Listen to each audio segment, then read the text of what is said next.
Hello, everyone. I'm Christian Roberts. I'm here with my fabulous friend and co-host, Quodicia Johnson. and we're back with another episode of Taking the Stage with Christian. And Quo. Of course, we begin every single episode with a land and people acknowledgement because it is important in the work that we do in creating community and further connecting with our communities, with our brothers and sisters from different locations, different cultures, but also in the truth telling that is necessary to dismantle these systems of oppression, to complete the narratives, and to make sure that we are reducing the harm and healing together going forward. So I do take this time right here in this space to acknowledge that we in Dallas are on stolen land. We are on the land of the Caddo, the Wichita, and of the Comanche sovereign nations, nations that live the full human experience, nations that loved, that fought, that cultivated the land since time immemorial, nations that faced horrible conditions, including genocide, and policy that allowed for their forceful removal by any means necessary. We take this time to uplift the beautiful voices of these nations who are still here, who are thriving, and who are continuing to own their own stories. I also take this time to acknowledge that people were stolen from their homes off the coast of Africa and forced here into the United States, forced specifically here in Dallas and enslaved.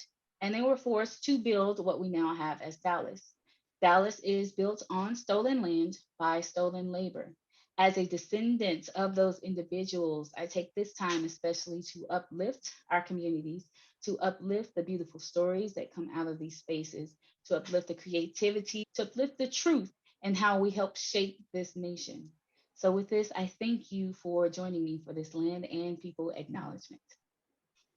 And of course, we thank you for joining us for this episode. Continued support, your continued viewership. We want to thank the Dallas Opera staff, and of course, our friend and our brother who is moving on to a new chapter in life, David Lamelli. Hey, David. TDO Network is his, TDO Network is his brainchild. We very much appreciate him, and we will miss him, but we will definitely not be strangers. So this episode today is uh, heavy in a lot of ways. Um, we have seen some things over the past week and a half, that are greatly disturbing, and it's not lost on Quo or me, um, that it comes a year after the entire nation witnessed something that was terrible. The entire world. And Actually, it's not we're even not been a even a full year. year. Yeah, I was It's gonna not say, we're even been not a even a full year year. in. We still have about a month, and it would have been a year. And of course, I'm talking about George Floyd. That trial is going on right now, and of course, we saw something similar take place um, for a young man named Dante Wright. So, the name of this episode is keeping that same energy. And if you'll recall, we had an episode earlier on in the series called Keep That Same Energy. And basically, what we want to do today is to talk to everyone about how to keep up the energy when things like this continuously happen. This was not a summer project, to quote Chip McNeil, not a summer project. The lives of human beings who may look differently from you matter. I don't care if it gets politicized or not. The fact of the matter is, Black Lives Matter. Now, whether or not the organization is politicized or you believe that or whatever, the statement is true. And recently, it has been brought to light because it was happening before that our Asian brothers and sisters are also experiencing hate crimes. Folks, we are at an impasse as a nation. And we have been at this as a year as arts organizations. We start having heavy conversations. We have started forming panels in this new virtual world we found ourselves in when the pandemic hit last year. We found ourselves coming to grips with what's been going on in our organizations and how we are not exempt from those problems that are in the world that come into our operatic world. And this is no different. And many people always ask, how are we back here again? And if you recall in the episode that we did one before this, two before this, actually, episode 48, we talked about systemic and systematic issues. And this is a prime example of it, what we saw with this young man. Now, look, I don't know what all happened. What I do know is here we are back here again. So that tells me one thing, and I will stop talking. There is still much to be done, much work to be done. And our companies are not exempt, our organizations are not exempt. We ourselves, as human beings who are going to be occupants of this planet Earth, are not exempt. The work has to come from us. The work has to come from a different place than it has before. And it must be a continuous effort. It must be a labor of longevity. So that's my sort of thoughts, opening thoughts about this episode. This is a tough one for me this week. I will fully admit that. So, Cole, I'll turn it over to you, and you can talk a little bit about your thoughts on this episode. Yeah. Um, all of that completely resonates with me as well. And as Christian said, this is a tough episode. It's a tough life. Like, let's be honest about it. If we truly made an episode every time something happened, y'all would see us so often, which speaks to the ways in which this stuff is continuous, the ways in which we have to, in our communities, different communities are affected in different ways by different things, but in our communities, very much frequently affected by these types of incidents, by these killings, by these murders, by the ways in which we see reflections of ourselves treated like nothing, treated like something that can be disposed of, viewed as if it is something that is not human, viewed as something other than, right? And so, in keeping that same energy, calling back to the episode of keep that same energy, we wanted to make sure that as this work is being done, that we are being mindful of the real commitment that it takes, which many don't truly understand it until you're in it. Everybody believes, oh, we can have these difficult conversations until you're having the conversation and suddenly your body is reacting and responding. Your breath is getting shorter, your shoulders are getting tighter, you're starting to carry this very real emotional response in an embodied manner. And then you don't want to have the conversation anymore because you don't feel comfortable anymore. Very real human response, right? Very Mhm. real human response to what it means to defend ourselves. We have to go beyond that initial human response of defending ourselves to that extended commitment of making sure that we are creating environments where other people don't have to defend their own humanity. Defending your comfort is not the same as having to defend your humanity.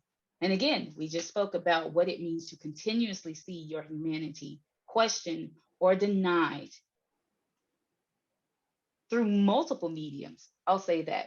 Mhm. Having to ask for space in opera, having to ask for opportunities for leadership. And as I've said before, we're done asking. We're beyond that space of asking because we know what it is like. And now I use we as in the royal we, all of we, not just we as in the Black community, but we know what it's like, all of us, to be in spaces where we are truly collaborating and co-creating together, where we are truly sharing space together. It is not beneficial to any of us to pretend otherwise. It is not beneficial to any of us to pretend like this is not a real issue. So, in acknowledging these things, we have to make sure that we are keeping that same energy and that we are not absolving ourselves of the responsibility, absolving ourselves of the very necessary work that must be done. We've had organizations who have had conversations, and there has been some progress. There will always be a need for progress. And that Mhm. requires that you keep that same energy. There will always be a need for progress. We've had some organizations, even in responding to some of the movements that have been taking place and the very real shifts in the industry, some of the organizations, Black Opera Alliance included, in which organizations are like, oh, we're fine. We don't need anything. That is the biggest red flag for an organization to look Mhm. at an entire group of people saying, hey, all these things are happening in this field. We are not being uplifted. We're not being respected. We are being used. We're being tokenized. We are being dismissed. We are being prevented from actually being able to fully participate in this art form. And for an organization to say, oh, no, we're fine. We've been working on this for a while. We got it together. We're just, no, no, absolutely not. That is the biggest red flag in so many spaces because it literally denies people the truth of their lived experience.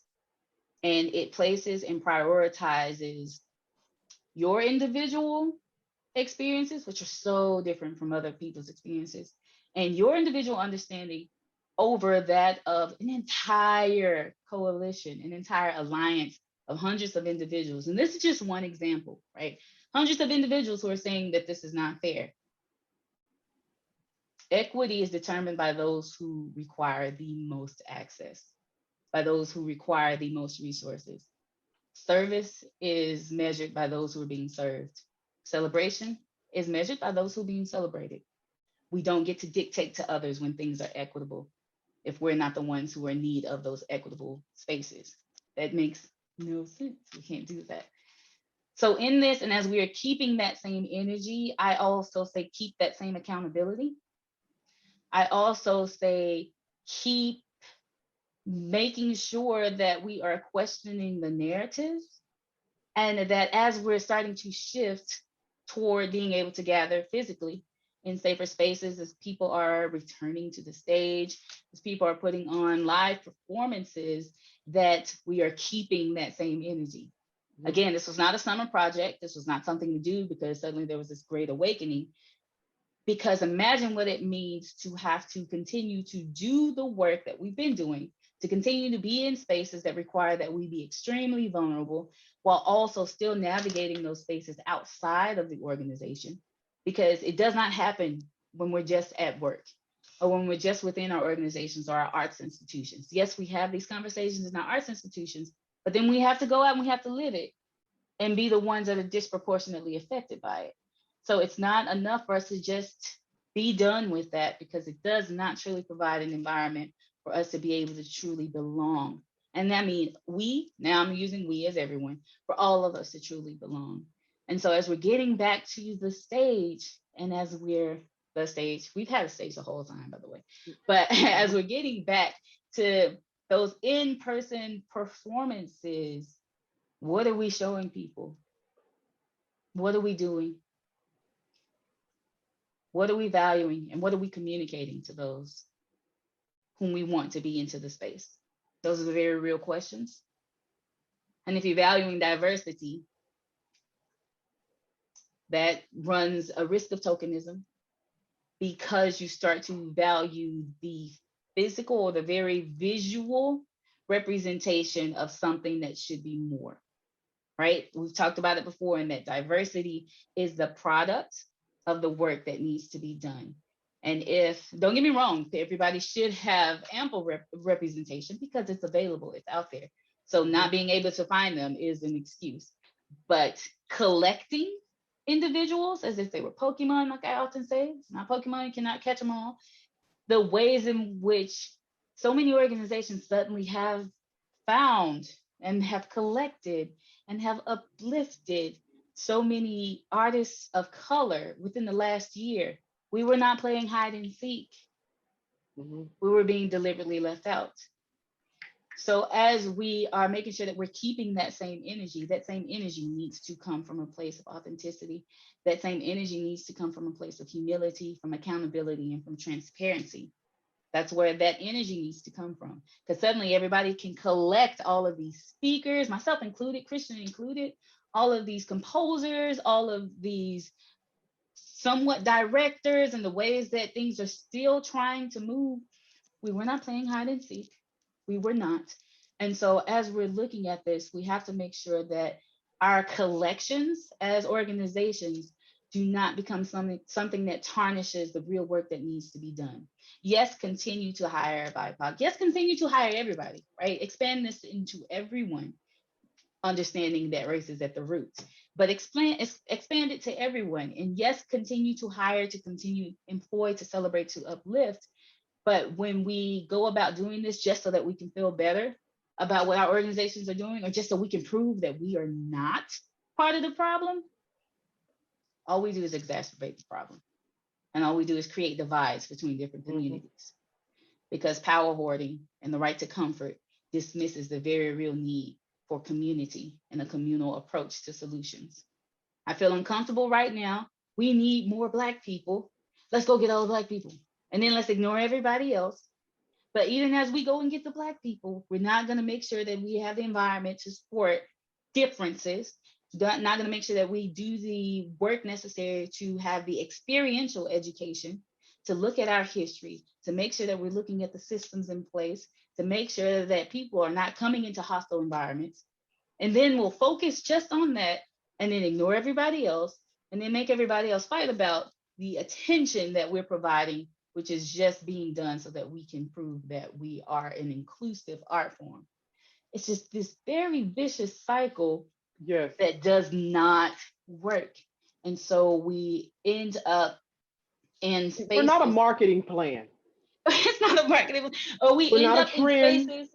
we end up in spaces where things happen over the weekend, and then we have to come to work and everybody is like, oh, or everybody's oblivious. So as we are keeping that same energy, this energy so requires that we shift how we view spaces we share with others, that we shift how we view what it means to share space with others, and then that we shift how we actually engage in creating spaces for, with others. That's my opening. We can probably close the show right there. That's my Um, opening. because it's the real deal. We're not a marketing plan. We're not BIPOC people are not for optics, um, just to make you look good if they're going into if they're being integrated into a burning building, into a burning house.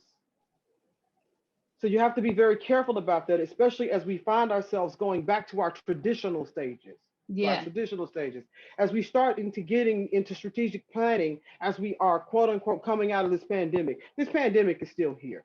We still just happen to here. have vaccines now, but the pandemic is still here. So I just wanted to drop that one flying over because some people are acting like it's over and it's not. Yeah. Um, Or that and we've so done the work and check that box. We went through that very yes, difficult time.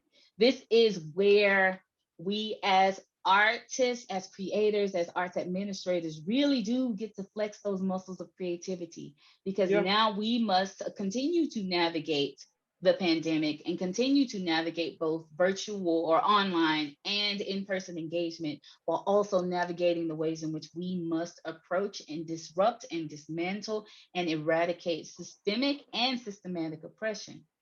These are a lot of things that we throw into a pot, right? And so it's a matter of us making sure that we look at what we have and how we orchestrate these things together going yes, forward. We don't just get to say, oh, we don't have to deal with those things anymore. Now let's just focus on space.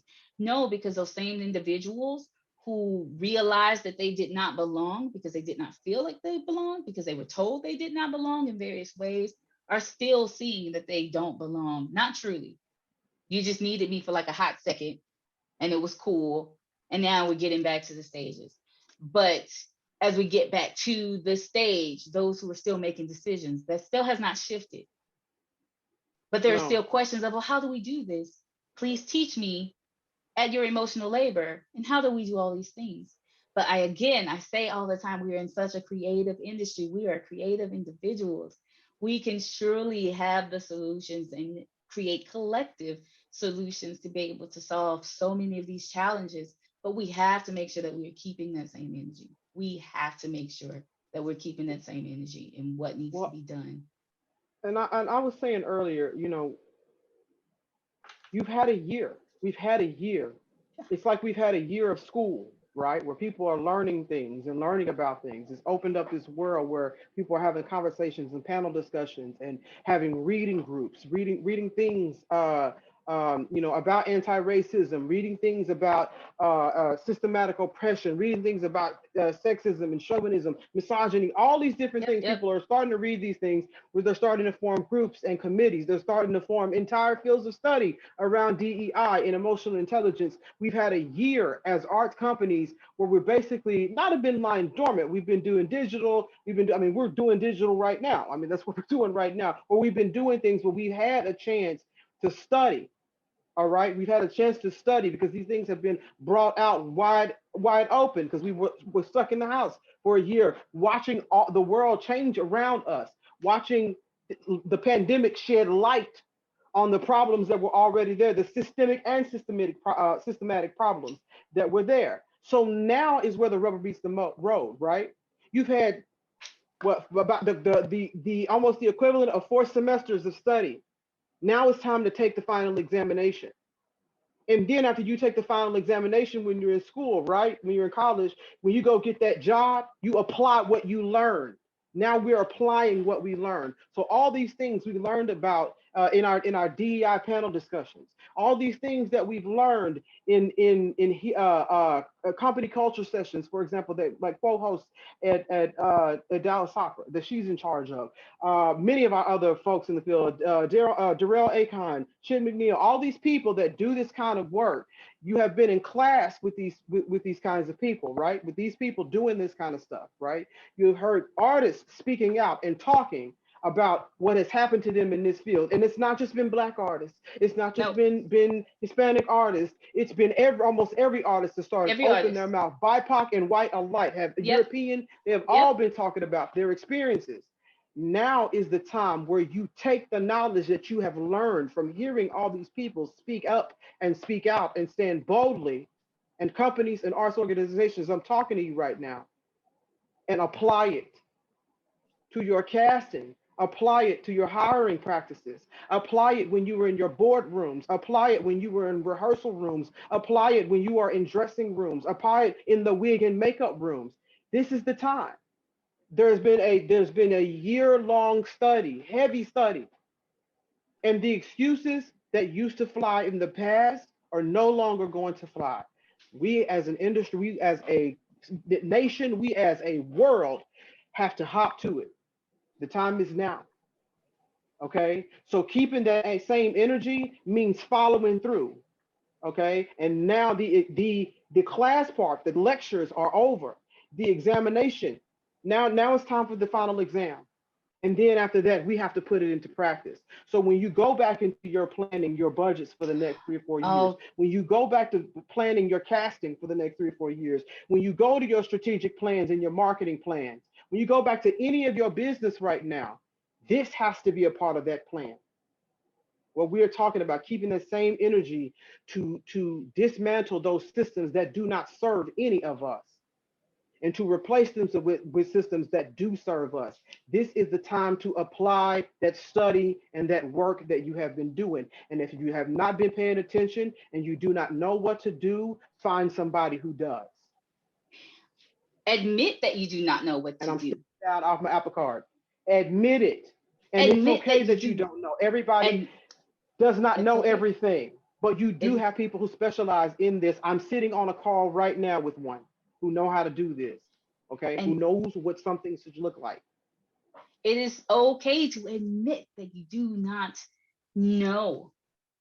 It is okay to admit that this system of white supremacy has prevented a lot of us, and I say us total, not everyone carries the same weight, some of us disproportionately, has presented a lot of us with disadvantages in what it means to be able to connect with others. That's what this system does. It's created silos. It has created false narratives that have forced communities to make sure that they fulfill their own narrative while forcing other communities to be able to completely dismiss the truth. It is a fact. That is the truth. So we know you don't know. We know you don't know. It's okay to acknowledge that you don't know. I say keeping that same energy is also that energy of vulnerability, that energy of community, that energy of creativity, empathy, and of collaboration, that energy of empathy. And we know you don't know. We see you not knowing. You can continue We see you. We can We see continue you. to pretend and to convince yourself otherwise, and then to go through power hoarding and then start to control the space so that you can control your right to comfort and fear of open conflict and get defensive and start to call on all these other culture characteristics, right? But we see you. And it is okay that you do not know. It is not okay for you to hold up progress because you do not know. It is not okay to say that there is no way for you to find out or to learn. It is not okay for you to continue to take up space while refusing to actually share space. So, in keeping that same energy, keep that same energy of truth telling, of understanding what we have inherited, but keep that same energy of Mhm. being bold in how we approach finding solutions. And sometimes that boldness is the vulnerability of saying, I do not know, I should move aside and I should learn. Yes. And in my learning, I should make sure that I am listening and I am engaging and I'm observing in some spaces and that I am speaking in other spaces. But if you're used to continuously speaking your own experiences because you've been in environments that have supported and prioritized your experiences, it is time to stop to talk less. It is time to speak less about the things you've been speaking about. It is time to speak less about the things you know. It is time to speak more about your own experiences and the true experiences, the ones that combat what everybody else assumes, the ones that combat what people assume has been happening, the ones that tell the truth about silos, the ones that tell the truth about fear, the ones that tell the truth about this has never worked, this is not working, and we do need to find something different. Our models that we have been using, we're finding so often now that so many of the business models that we've been using for opera does not work for 21st century. Honestly, it didn't work then, but because it was within another system where people were Nope. separated, it was okay, right? And wealth and power and all of that was being hoarded. It was okay. We're dismantling those systems now. So we cannot assume or try to hide ourselves or protect ourselves within a bubble, within a time capsule that still operates while the rest of the world is truly putting in the work to dismantle the things that support that so-called bubble. It won't work, and Mhm. it's okay. So, as we're keeping that same energy, I ask that we make sure we are keeping that same energy of creativity, that same energy of making sure Mm. we cling to the art that we create when we're in spaces together, not the art we create so that we can be in spaces together.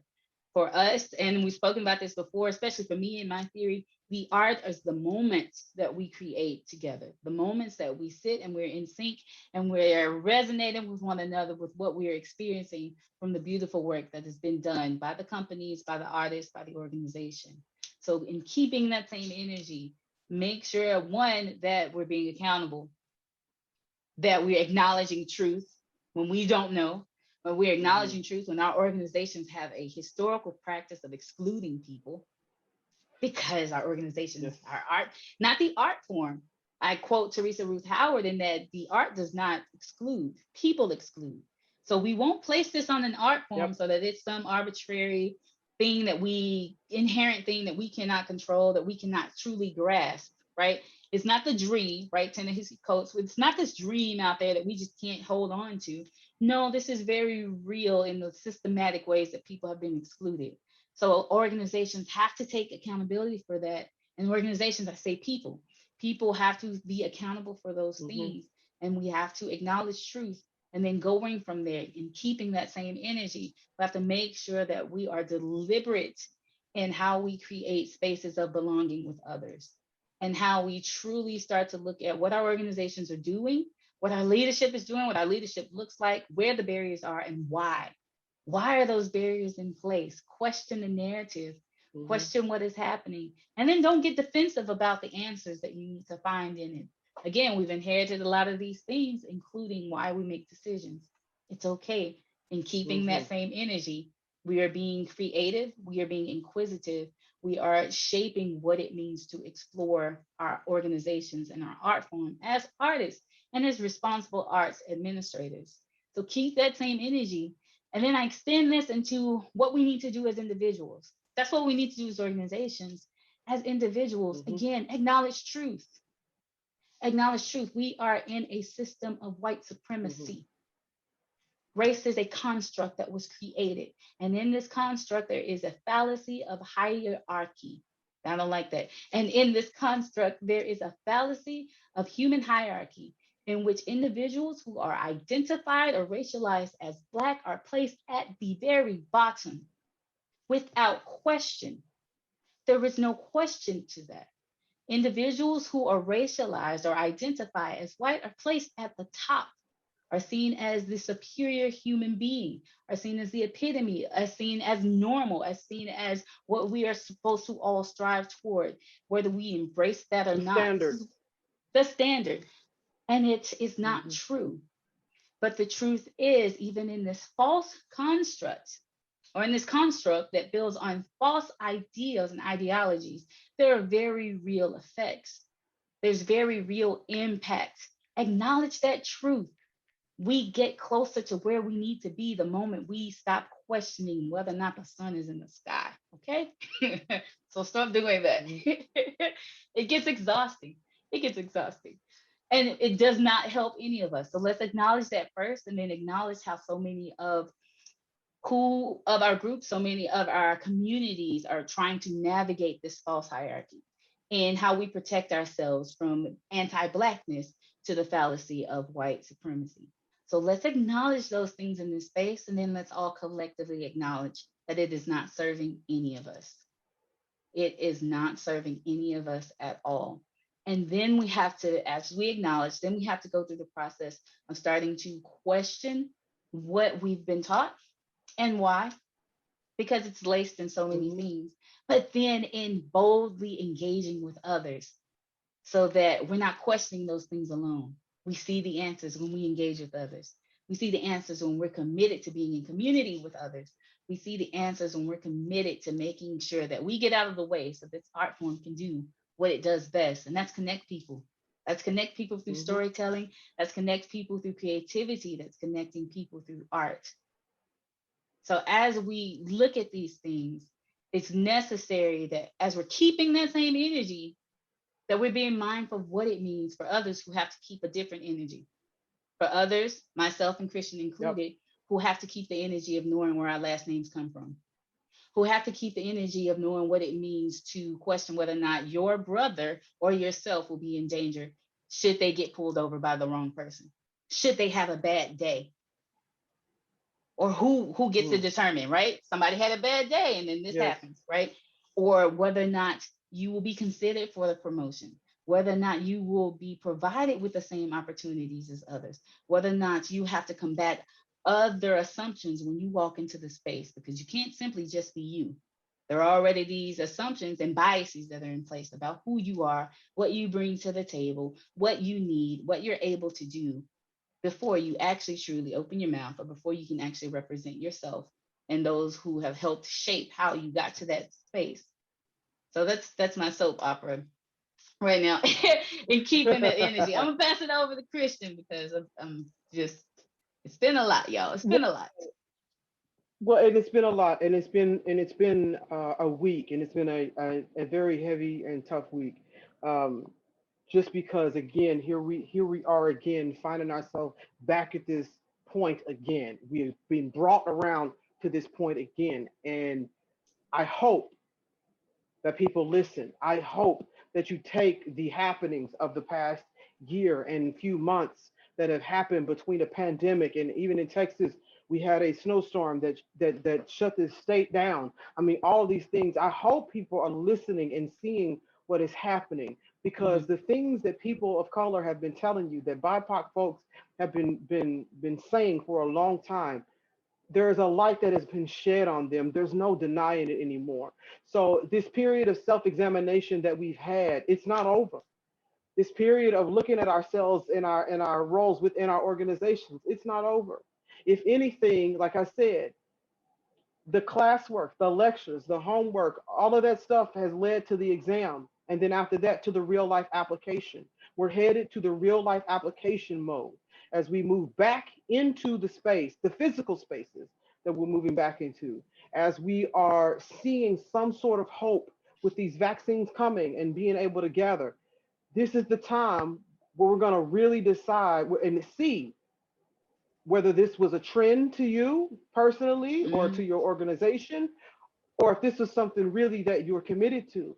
And we're not saying that it's easy. Quote, did I say it was easy? No, nobody no, said it was easy. It's no, not no, easy. it's But not. I can tell you this, if you're tired of hearing about it, imagine having to live it Yeah, every day and worrying about your family that has to live it, and your coworker and your colleague and your friend and your sister having to live it. having to live it. It is not easy.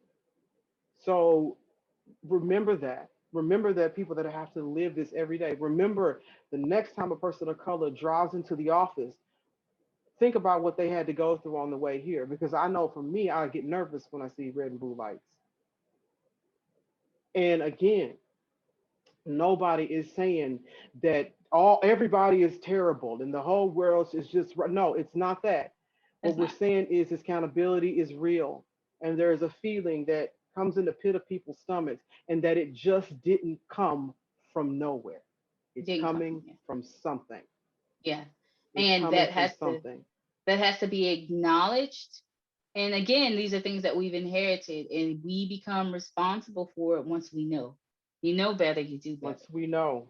Unless you choose Yes. not to. And when you choose to ignore, when you choose to deflect, when you choose to gaslight, when you choose to dismiss or to excuse, that is when you become responsible Or for the play things that devil's we do. advocate. I really don't like that line Devil's when we're advocate. talking in terms of this.